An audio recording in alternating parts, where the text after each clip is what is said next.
Right fellas, the 1 kit challenge continues, beer number 6 is it? I think. Steve Moulson's offering kit challenge Steve. I'm not sure if it's bottle conditioned, it looks like it might be.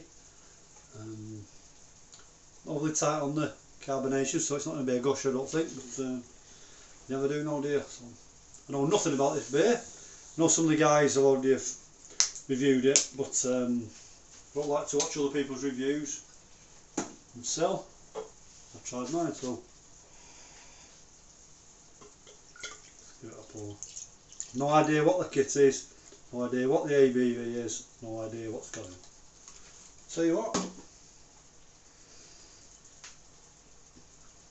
almost looks like, would say, dark lager, would you say? Let's have a look and we'll have a sniff and then.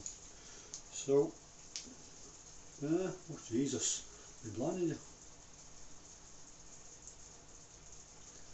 Decent levels of carbonation, not loads, possibly slightly under carb, but could be my crap pouring. Head's dissipated already. So,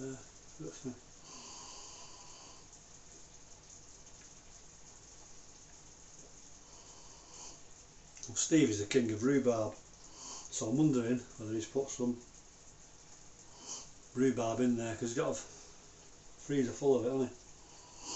Like I say, I don't know because I've not watched your videos even from the group or on YouTube, so dive in. Cheers, and cheers Steve.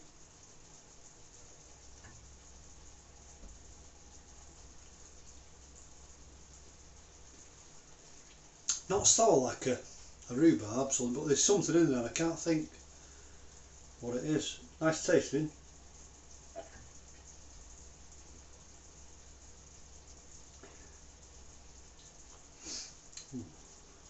Can't put my finger on it. There's something from the allotment on there, I'm pretty sure.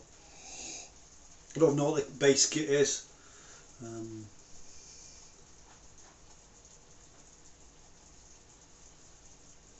Trying to keep this short, I've got another one to do tonight. So I think nice looking, shame about the head, slightly undercarbed, not getting loads on the nose, but I'm a bit bunged up at the moment, so it's a bit unfair to just judge it on that. The taste is nice, it's not blown me away, and I think it's, I'd say we give it a 7.8 from 10. I think that's the same as I give Mr. DTS. I know mine's going to be slightly down on this, not in trouble of winners, but enjoyable. Cheers fellas, cheers again Steve, enjoyed it.